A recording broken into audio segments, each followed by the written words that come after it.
Shalom, salam sejahtera bagi saudara dan saudari yang saya kasih dalam Yesus Kristus yang dapat bersama-sama di acara ibadah ini pada saat ini, dan kita akan memulai dengan berdoa bersama mengundang Roh Kudus untuk dapat menguasai hati dan pikiran kita. Mari kita bersatu dalam doa. Bapa yang penuh kasih dalam tahta kerajaan surga, kembali kami memuji membesarkan nama-Mu. Kau adalah Allah yang Maha Kasih, Allah yang Maha Kudus.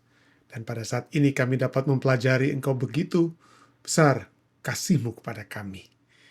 Dan kami percaya Tuhan, Engkau akan membawa kami dalam satu pemahaman untuk mengetahui kasih tersebut yang dapat nyata dalam kehidupan kami. Dan biarlah kami setelah memahami pelajaran saat ini, kami juga dapat mempraktekkan ini dalam kehidupan kami untuk mengundang selalu Engkau hadir dalam kehidupan kami. Terima kasih Tuhan, Engkau sudah mendengar dan menjawab doa hamba-Mu. Inilah doa dan permohonan yang hamba bawa dalam Yesus Kristus, Tuhan dan Juru Selamat menebus kami. Amin. Baik, saudara yang saya kasih, kembali kita mempelajari sepanjang minggu ini satu judul adalah mengenal Allah. Ya, kita belajar untuk mengenal Allah. Inilah hidup yang kekal itu, yaitu bahwa mereka mengenal Engkau, satu-satunya Allah yang benar, dan mengenal Yesus Kristus yang telah Engkau utus. Mengenal Allah melalui siapa? Melalui Yesus Kristus. Dan saat ini kita melihat pelajaran tentang Allah sebagai, atau Allah dalam apa? Dalam penciptaan. Allah dalam penciptaan. Mari kita lihat apa yang dapat kita ringkaskan dari penulis pelajaran sekolah sahabat kita. Dan di sana dikatakan pada kitab Kejadian, Allah diperkenalkan dengan nama atau dengan sebutan Elohim. Elohim adalah pencipta yang maha kuasa, pencipta yang transenden, yang berdaulat atas seluruh alam semesta, berdaulat atas seluruh alam semesta. Ia mencipta hanya dengan firman-Nya dan menunjukkan bahwa kuasanya tidak terbatas dan segala sesuatu tunduk kepada kehendak-Nya. Gambaran ini menekankan kebesaran Allah, keagungan Allah, kemuliaan Allah, ketinggian Allah, dengan kata lain ya, yang melampaui pemahaman manusia. Namun dalam kitab Kejadian, mulai dari kitab Kejadian 2, digunakan juga nama bukan lagi Elohim tapi Yahweh Elohim. Yahweh Elohim ini mengungkapkan sisi Allah yang lebih dekat dan pribadi, khususnya pada saat dia masuk ke dalam satu hubungan dengan umat-umat manusia. Disebutkan bukan lagi Elohim tapi Yahweh Elohim. Ia bukan hanya pencipta yang jauh, yang transenden, tetapi juga Allah yang terlibat langsung dalam kehidupan manusia.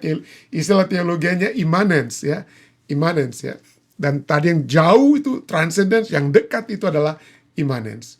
Ia membentuk manusia dari debu tanah dan mengembuskan nafas kehidupan sebagai gambaran kedekatan yang intim dengan penuh kasih. Dia tidak hanya berfirman, manusia jadi, tapi dia bentuk dengan tangannya sendiri. Dan dia tiup di hidung manusia tersebut nafas hidup tersebut ya, nafas kehidupan tersebut. Jadi hubungan yang dekat dan intim dengan penuh kasih.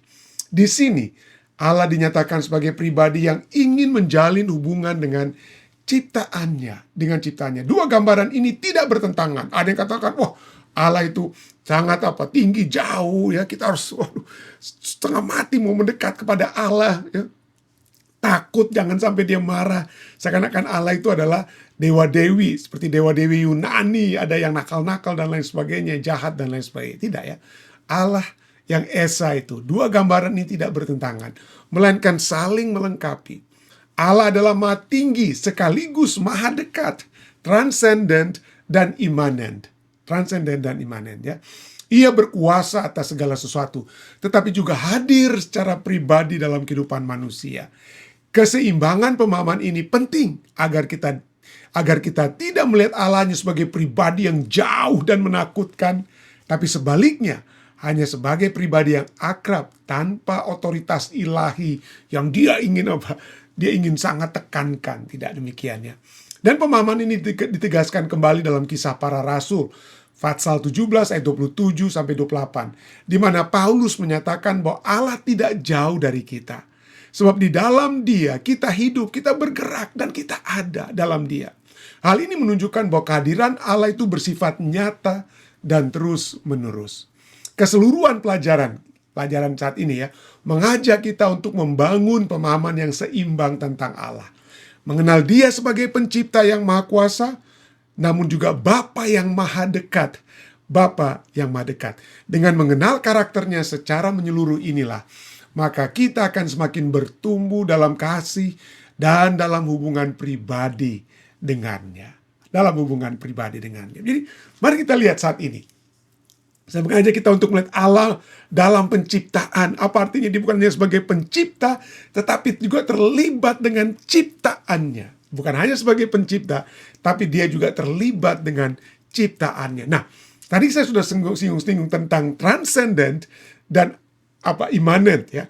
Jadi kata Allah sebagai pencipta ini, itu juga kita lihat dalam satu konteks atau bahasa teologianya transcendent ya.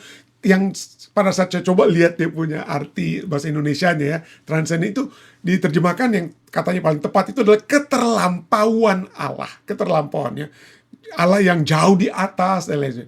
Ini membahas tentang apa? Ini merujuk kepada ada 3 poin. Yang poin pertama tentang transendensi ini atau transendensi Allah ini, dia melampaui segala ciptaan. Betul ya, Allah itu melampaui ciptaan karena dia bukan ciptaan. Kejadian 1 ayat 1 katakan pada mulanya Allah. Dia tidak diciptakan, tidak ada materi yang dia digunakan untuk menciptakan Allah. Dialah pencipta. Ya, dia tidak pernah tidak ada, selalu ada dan tidak akan pernah tidak ada. Selalu ada ya, kata ini. Dia melampaui segala ciptaan. Allah tidak bergantung pada alam semesta. Ia terpisah dari ciptaannya dan tidak tunduk pada hukum alam. Dia berada di luar. Karena dialah yang menciptakan hukum-hukum alam tersebut. Ya. Dia melampaui segala ciptaan. Yang kedua, kita lihat bahwa dia maha tinggi dan tidak terbatas. Allah berada di atas segala makhluknya. Dia absolut dan tidak memiliki kelemahan atau batas-batas fisik. Bahkan dia berada di luar waktu. Ya. Di luar waktu dia. Makanya kita lihat dia maha hadir. Karena dia berada di luar apa? Luar waktu ya. Pemahamannya juga lebih hebat. Jadi dia maha tinggi dan tidak terbatas. Tidak seperti kita yang terbatas. Ya. Yang ketiga, dia tidak terjangkau. Ya. Karena dia kenapa Allah itu tidak terjangkau? Karena melampaui segala sesuatu. Allah tidak dapat sepenuhnya. Tentu saja kita dapat mengenal dia melalui Yesus Kristus sekarang ya. Tapi kita tidak dapat akan pernah memiliki pemahaman yang sepenuhnya, yang sempurna tentang dia. Saat ini. Kenapa? Karena kita manusia yang berdosa. Tidak cukup firman Tuhan itu ditulis ya. Untuk menulis, kalau kita seperti lagu katakan, kalau seluruh air di lautan itu menjadi tinta ya, semua rumput menjadi pena, kita tidak akan bisa bahkan untuk memahami satu aspek dari Allah, yaitu kasih Allah saja kita tidak bisa pahami, apalagi tentang dia sebagai pencipta. Jadi begitu luas pemahaman ini ya. Jadi dia melampaui segala sesuatu, dia tidak dapat sepenuhnya dipahami, tidak dapat sepenuhnya digambarkan atau dijangkau oleh intelektual manusia. Ya, manusia, kita hanya dapat melihat dari apa yang Yesus telah lakukan dan kita percaya. Kalau kita percaya, kita akan melihat. Beda dengan yang selalu setan tawarkan. Kalau setan tawarkan kita lihat baru percaya. Tapi Allah percaya dulu. Percaya dulu sekarang, nanti kita akan lihat pada saat kita masuk ke dalam kerajaan surga. Jadi inilah. Jadi Allah sebagai pencipta yang transenden. Tapi pada bersamaan Allah pencipta itu juga mencintai ciptaannya. Jadi kita melihat sini Allah pengasih. Bukan hanya sebagai Allah pencipta. Tapi Alkitab juga mengajarkan seperti pelajaran kita kemarin. Allah kita bukan hanya pencipta tapi Allah pengasih. Ya. Dan pada saat kita melihat Allah pengasih disebut. Itulah kita melihat istilah kedua daripada tadi transenden. Sekarang kita melihat istilah immanent. Immanent, kedekatan, keterlibatan Allah.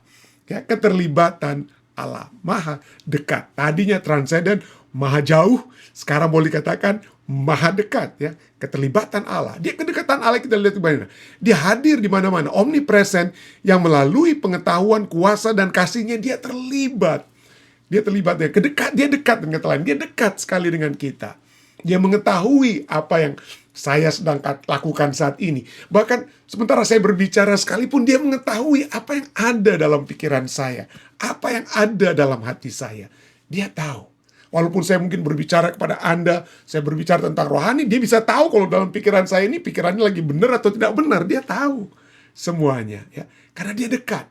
Dia dekat dengan keberadaan saya. Berikutnya, dia juga terlibat. Ya, dia terlibat. Keterlibatan Allah. Allah tidak hanya menciptakan alam semesta lalu membiarkannya. Seperti deisme. Deisme ajaran teologi yang diyakini di tahun 1800-an ya. Bahwa Allah menciptakan lalu dia biarkan. Dia biarkan. Setelah dia ciptakan mungkin sel pertama muncullah theistic evolution ya.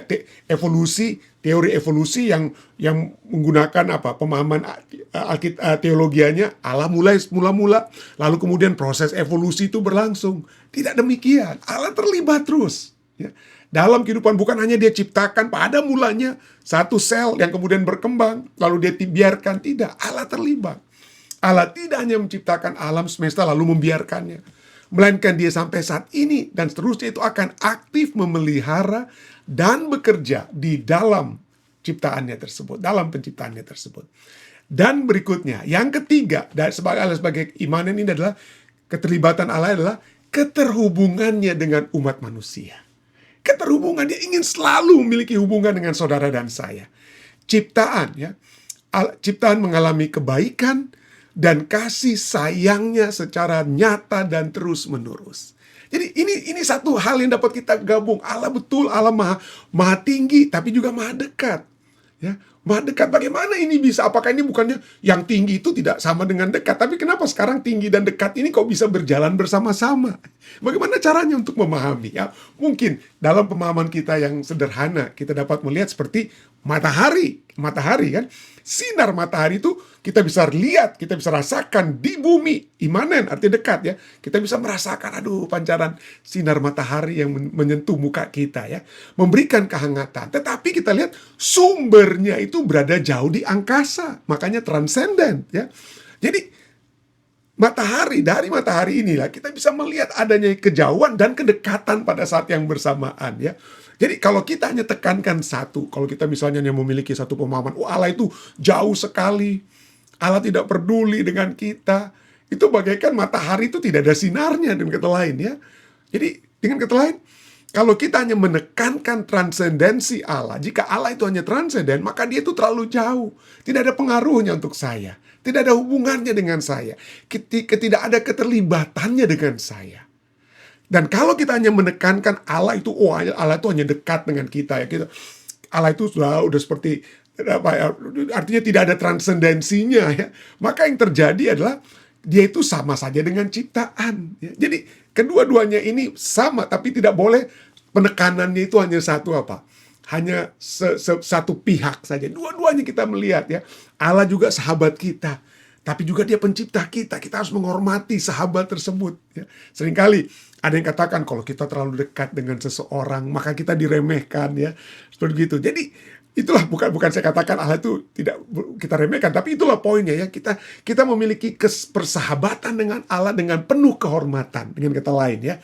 Yang kita lihat bagaimana transenden dan immanence itu itu adalah sangat-sangat berhubungan ya, dekat sekali.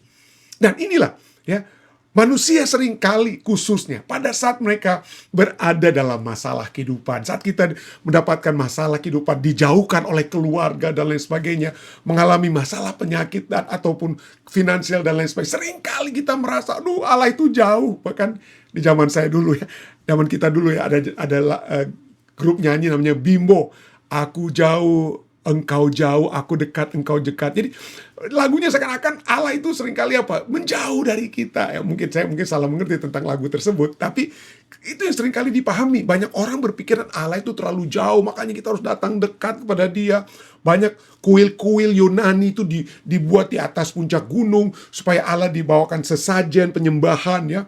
Penyembahan itu dibawa ya, piramid-piramid atau bukan piramid ya, menara-menara seperti begitu, untuk supaya Allah semakin bisa dekat dengan Allah, supaya dia bisa memperhatikan kita kalau kita bawa persembahan kepada Allah ya, supaya dia dapat melihat kebutuhan-kebutuhan kita ya. Allah dianggap sangat-sangat jauh ya, ditekankan hanya transendennya. Apalagi seperti saya katakan tadi, kalau ada masalah, Allah itu di mana? Kita seringkali berteriak, Allah itu di mana? Kita tidak sendirian kalau kita berteriak, di mana Allah saat kita ada masalah ya. Ayub sendiri, kita sudah sering pelajari tentang Ayub. Pada saat dia mendapatkan masalah yang begitu besar, Anda silakan baca kembali, pelajari kembali kitab Ayub ya. Dia apa yang dia katakan? Semoga dalam Ayub 23 ayat 3-5, semoga aku tahu mendapatkan dia dan boleh datang ke tempat ia bersemayam yang tinggi tersebut ya. Maka akan kupaparkan perkaraku di hadapannya dan kupenuhi mulutku dengan kata-kata pembelaan. Kenapa aku kok menderita Tuhan? Kenapa engkau kok jauh sekali? Di mana takhtamu? Di mana keberadaanmu Tuhan? Aku ingin datang kepadamu. Ayat 5. Kemudian Ayub berkata ya, maka aku akan mengetahui jawaban-jawaban yang diberikannya kepadaku. Allah seakan-akan diam untuk beberapa saat ya terhadap Ayub. Pada akhirnya setelah Allah berbicara, apa yang Allah katakan kepada Ayub? Ya, Ayub menuduh Allah itu jauh. Ayub menuduh dalam penderitaan, dalam kesusahan, dalam masalah. Allah tidak perlu peduli kepada dia. Allah tidak beserta dengan dia. Allah menjauh dari dia. Tapi apa yang Allah katakan? Salah satu dari banyak hal yang Allah jawab kepada Ayub dengan lainnya. Ayub, apa yang Allah katakan dalam Ayub 39 ayat 2? Ayub Allah katakan apa? Siapakah? Siapakah? Ya, Ayub, kamu pikir aku ini jauh? Kamu pikir aku tidak peduli? Kamu pikir aku tidak tahu? Ya, tapi Allah katakan pada Ayub apa? Siapakah yang menyediakan mangsa makanan yang kata lainnya bagi burung gagak apabila anak-anaknya berkauk-kauk kepada Allah, berkeliaran karena tidak ada makanan? Aku yang berikan. Dengan kata lain, jawabannya itu kalau kita mau jawab atau Ayub mau jawab, Allah lah yang berikan ya kepada burung gagak tersebut. Dalam Ayub 39 ayat 4-5 kembali pertanyaan diberikan. Ayub, apakah engkau mengetahui waktunya kambing gunung beranak? Atau mengamati rusa waktu sakit beranak? Dapatkah engkau menghitung berapa lamanya sampai genap bulannya? Allah menghitung bahkan sampai ada kambing gunung berapa bulan lagi dia mau beranak. Allah tahu ya. Dan Allah tahu semuanya. Ayatnya kemudian tidak heran dalam Lukas 12 ayat 6 Yesus kembali menyatakan apa ya? Lukas 12 ayat 6. Bukankah burung pipit dijual 5 ekor 2 duit? Sungguh pun demikian, tidak seekor pun daripadanya yang dilupakan Allah. Bayangkan, burung pipit yang paling kecil, yang tidak berharga, yang sangat murah sekali dengan kata lain ya. Kalau kita mau lihat interpretasinya di sini ya, sangat murah sekalipun Allah tahu. Ya, Allah tidak melupakan burung pipit sekalipun, apalagi manusia. Jadi jangan kita pada saat kita menghadapi masalah, kita bilang, waduh Allah tidak beserta dengan kita. Allah tidak tahu di mana Tuhan. Baru-baru ini ada di Amerika Serikat, ada seorang penyiar televisi, Savannah Guthrie ya. Mamanya itu sampai saat ini sudah hampir berapa bulan ini diculik. Ya. Saya tidak sempat tampilkan apa yang tadi saya baru dengar yang dikatakan oleh Savannah Guthrie ya. Jadi pada saat mamanya diculik sampai saat ini, kemudian salah satu yang pada saat di interview ini dikatakan oleh Savannah Guthrie, saya bertanya-tanya kepada Allah, saya bertanya-tanya kepada Tuhan ya. Dia katakan, Yesus, apa kamu pernah merasakan seperti yang saya rasakan? Ya. Jadi dengan kata lain, yang dikatakan oleh Savannah Guthrie ini seakan-akan Allah tidak merasakan penderitaan dia, tidak merasakan penderitaan manusia, tapi Allah tahu. Allah tahu setiap penderitaan kita. Dia beserta kita di dalam apa? Pada saat kita berada dalam keadaan yang menderita sekalipun. Dalam Yesaya 57 kita bisa melihat bagaimana transendensi Allah dan imanensi Allah itu ada dalam satu ayat ini. Ke Allah yang maha tinggi dan Allah yang maha dekat ini kita bisa lihat dalam Yesaya 57 ayat 15. Di sana dikatakan apa? Sebab beginilah firman yang maha tinggi dan yang maha mulia, yang bersemayam untuk selama-lamanya dan yang maha kudus namanya. Aku bersemayam di tempat tinggi dan di tempat kudus, jauh di atas ya. Tetapi juga, apa ini dikatakan? Tetapi juga bersama-sama orang yang remuk dan rendah hati, untuk menghidupkan semangat orang-orang yang rendah hati dan untuk menghidupkan hati orang-orang yang remuk. Allah tahu kalau kita datang kepadanya, kita jujur kepada Tuhan, aduh saya remuk hati saya, masalahnya begitu besar Tuhan, saya bahkan ada bertanya-tanya, apakah engkau mendengarkan saya? Seperti Ayub, dia dapat berkata itu pada Tuhan, jujur tapi datang kepadanya dalam keremukan hati, datang kepadanya. Dalam Mazmur 113 ayat 5-6 firman Tuhan juga berkata, siapakah seperti Tuhan Allah kita yang diam di tempat yang tinggi. Tapi apa yang ayat 6 katakan apa? Bukan hanya dia diam di tempat tinggi, yang merendahkan diri untuk melihat ke langit dan ke bumi. Dia di tempat tinggi, tapi dia juga melihat keadaan saudara dan saya. Itulah sebabnya Yesus Kristus ya disebut sebagai apa? Immanuel. El itu artinya Allah, beserta kita itu Allah, atau Allah beserta kita. Allah adalah dengan kita. Allah adalah dengan kita. Dia mengetahui. Dan pada saat Yesus dikirim, bukan hanya dia sebagai juru selamat yang akan mati di kayu salib gitu saja, tetapi dia juga telah menjadi Allah yang mengetahui setiap pergumulan saudara dan saya. Karena dia pernah dicobai, dia pernah bergumul, dia pernah merasa lapar. Dia pernah mengalami hal-hal, dan dia mengetahui, dia melihat secara langsung, walaupun dia maha tahu, Allah itu maha tahu, tapi pada saat Yesus datang di bumi, dia bisa melihat seorang ibu yang menangisi anak tunggalnya yang mati. Dia bisa melihat saudari-saudari perempuan yang melihat adik mereka yang mati, seperti Lazarus. Dia melihat orang-orang yang kelaparan, orang-orang yang sakit, orang-orang yang membutuhkan jamahan surga. Dan dia adalah satu manifestasi yang Allah beserta dengan kita. Seperti Mazmur 23 ayat 4 katakan, sekalipun aku berjalan dalam lembah kekelaman, dalam masalah ini, masalah itu, aku tidak takut bahaya. Sebab apa? Allah beserta kita. Engkau besertaku. Satu buku yang indah, saya suka sekali, Gentle and Lowly ya. Dalam buku ini halaman 20 dikatakan apa? Yesus itu tidak gampang menuduh tembak begitu saja ya. Dia tidak kasar, dia tidak reaksioner, tidak mudah gusar. Yesus adalah orang yang paling berpengertian di alam semesta. Postur yang paling alami bagi Yesus bukanlah jari yang menuding, tetapi tangan yang terbuka seperti pada saat dia mati di kayu salib. Itulah postur Yesus. Dia turun ke dalam kengerian kematian dan terjun melalui sisi lain dari dunia ini ya, gelap itu, sisi gelap ya, untuk memberikan persediaan belas kasihan dan rahmat yang tidak terbatas kepada umat Tuhan. Rahmat dia berikan.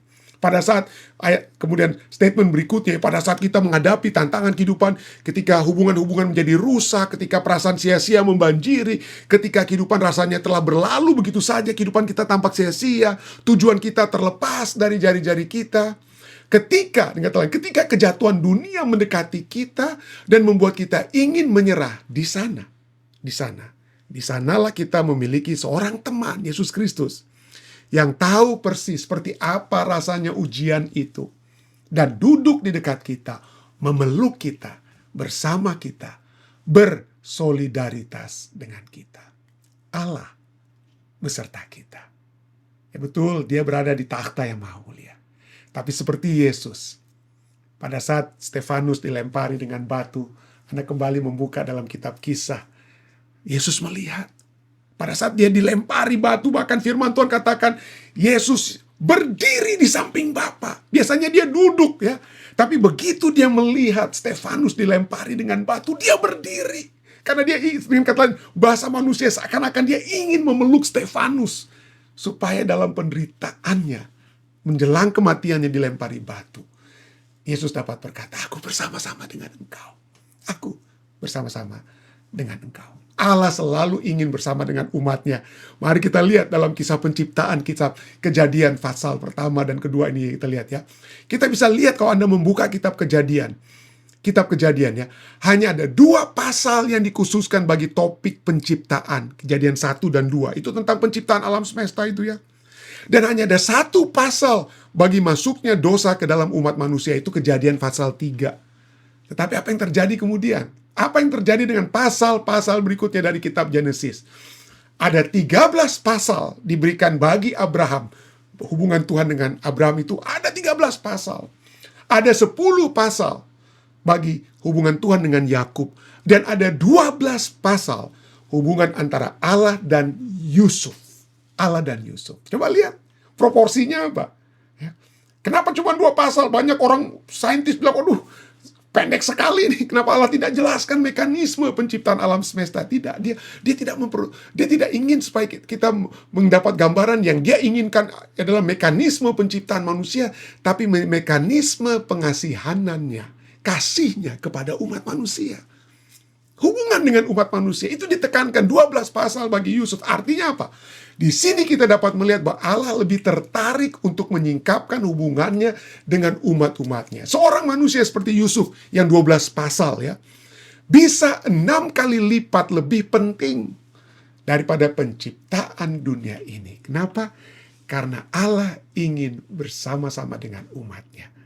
Ya, di sepanjang kitab Kejadian, Elohim, Allah sebagai pencipta, Elohim itu cuma di pasal yang pertama dan kedua ya sedikit. Tapi kemudian seterusnya dalam hubungan dengan umat manusia, selalu Yahweh Elohim, Allah yang bersama-sama dengan umatnya. Dia selalu ingin bersama dengan saudara dan saya ya. Lihat, aku berdiri di muka pintu, Wahyu 3:20, dan mengetok. Jikalau ada yang mendengar suaraku dan membukakan pintu, aku akan masuk mendapatkannya. Aku akan makan bersama-sama dengan dia, dan ia bersama-sama dengan aku. Allah kita yang maha kuasa, yang maha jauh dengan kita lain. Tapi dia juga ingin bersama-sama dengan kita. Kiranya ini menjadi satu perenungan bagi kita semua ya. Saya bawa ini dalam nama Yesus. Amin. Baik saudara yang kekasih, mari kita saat ini menutup acara ini kita bersatu di dalam doa. Bapa yang penuh kasih dalam tahta kerajaan surga, terima kasih Tuhan kembali pada saat ini kami dapat Engkau kumpulkan untuk dapat memahami Engkau yang adalah pencipta alam semesta, tapi Engkau juga pengasih yang mengasihi ciptaan-Mu Tuhan. Engkau memperdulikan bukan hanya hewan-hewan yang ada dalam dunia ini. Engkau lebih memperdulikan kami. Yesus Kristus bahkan telah mati agar kami umat manusia ini yang tidak layak untuk bersama dengan Engkau dapat Engkau layakkan. Terima kasih Tuhan. Kiranya kami umat-umat-Mu yang sedang menundukkan kepala dapat melihat Allah yang maha dekat. Allah yang melihat keberadaan kami, kehancuran hati kami, kebutuhan-kebutuhan kehidupan kami. Pertama-tama kami rindu untuk pengampunan dosa Tuhan. Ampunilah dosa dan kesalahan-kesalahan kami. Ampunilah kami dari pikiran-pikiran, tindakan, perbuatan, perkataan yang mendukakan hati-Mu, mendukakan sesama.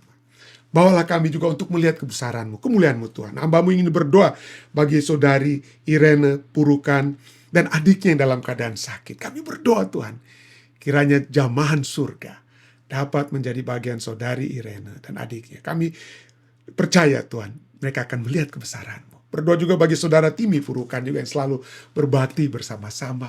Kiranya Tuhan akan selalu memberikan kekuatan surga kepadanya. Kami berdoa juga bagi Bapak Ishak Simatupang yang kiranya proses kesembuhan dapat menjadi bagian Bapak Ishak Simatupang. Kami juga berdoa secara khusus bagi ketua jemaat di Jemaat Asusa, Bapak Ewon Wonoprabowo Tuhan. Bapak Ewan Wonoprabowo, Engkau akan memberikan jamahan surga khususnya jaminan keselamatan. Kasih setiamu tidak akan meninggalkan dia walaupun dia menghadapi tantangan kehidupan saat ini. Dengan masalah kesehatan yang dia sedang hadapi. Berdoa juga secara khusus bagi umat-umat Tuhan yang selalu berbakti bersama-sama. Hamba tidak sempat Tuhan menyebutkan satu persatu. Tapi biarlah hamba dapat sebutkan saat ini, saudari Helena da Costa Tuhan. Berikanlah kehidupan yang sesuai dengan kerancangan-Mu terjadi dalam kehidupan Ibu, saudari Helena da Costa Tuhan. Kami juga berdoa bagi saudari Novita Supit yang juga selalu bersama-sama. Tuhan, zaman surga menjadi kekuatan baginya, menjadi bagian dalam kehidupannya Tuhan. Demikian juga dengan Ibu Lamria, kami berdoa Tuhan, kami berdoa Ibu Lamria Mamora, kami berdoa kiranya Tuhan juga akan selalu mendekatkan hati-Mu kepadanya. Dan biarlah dia terus-menerus mendekatkan hidupnya kepadamu Tuhan. Demikian juga dengan saudara Randy Koago, kami berdoa Tuhan kiranya Tuhan akan selalu menyertai saudara Randy. Bawa dia dalam satu hubungan persekutuan yang indah dengan Engkau. Hamba-Mu ingin berdoa bagi umat-umat Tuhan di Jemaat Fisdak, bagi keluarga-keluarga yang ada. Hamba berdoa Tuhan, kiranya Engkau akan menyertai keluarga-keluarga yang ada seperti keluarga daripada saudara Yohanes Tilaar, keluarga Tilaar Mandagi. Kami berdoa Tuhan, penyertaan Tuhan akan menjadi bagian saudara Hani, menjadi bagian saudari Olga yang ada di Colorado, menjadi bagian anak-anak Tuhan sudah percayakan pada mereka, Brahmi dan Brian Tuhan. Engkau mengetahui kebutuhan keluarga ini. Dan biarlah Engkau akan terus bawakan mereka dalam kasih surga yang akan menyatukan mereka. Berdoa juga bagi keluarga Sumendap Sembiring, bagi saudara Regan dan Arda, bagi anak-anak mereka, Dylan dan Adriana. Engkau mengetahui juga pergumulan keluarga ini. Hamba berdoa Tuhan, Engkau mengetahui hanya yang terbaik, dan Engkau hanya merancangkan yang terbaik, dan hal-hal yang terbaik dari surga tentunya akan menjadi bagian keluarga ini. Kami juga berdoa Tuhan bagi keluarga lainnya. Kami berdoa bagi keluarga daripada saudara Elisa Siregar, moderator kami Tuhan. Kami berdoa kiranya Tuhan selalu menjadi nyata dalam kehidupan Dede dan istrinya Ine. Dan kami berdoa Tuhan kerinduan mereka untuk keturunan. Kami berdoa untuk hal tersebut. Tuhan biarlah Engkau berperkara. Biarlah Engkau mendengarkan kerinduan-kerinduan hati mereka, permohonan mereka Tuhan. Berdoa juga bagi keluarga besar Siregar dan keluarga besar Sunda yang ada di Indonesia. Tuhan akan selalu menyertai mereka. Tuhan, lengkapilah doa-doa hamba-Mu ini, permohonan-permohonan yang hamba sampaikan. Biarlah kami dapat melihat jawaban-jawaban Tuhan yang sesuai dengan kehendak-Mu Tuhan. Karena segala doa dan permohonan ini Tuhan, telah hamba bawa hanya di dalam nama Yesus Kristus yang adalah Tuhan dan Juru Selamat nebus kami. Amin. Terima kasih atas kebersamaan saudara-saudari sekalian yang sudah bersama-sama. Mari kita juga bagikan pelajaran ini dengan di-share ya di Facebook ataupun YouTube, sarana-sarana sehingga saudara-saudari kita yang lainnya juga dapat memperoleh berkat dari acara ini. Tuhan menyertai kita, sampai bertemu besok di waktu yang sama.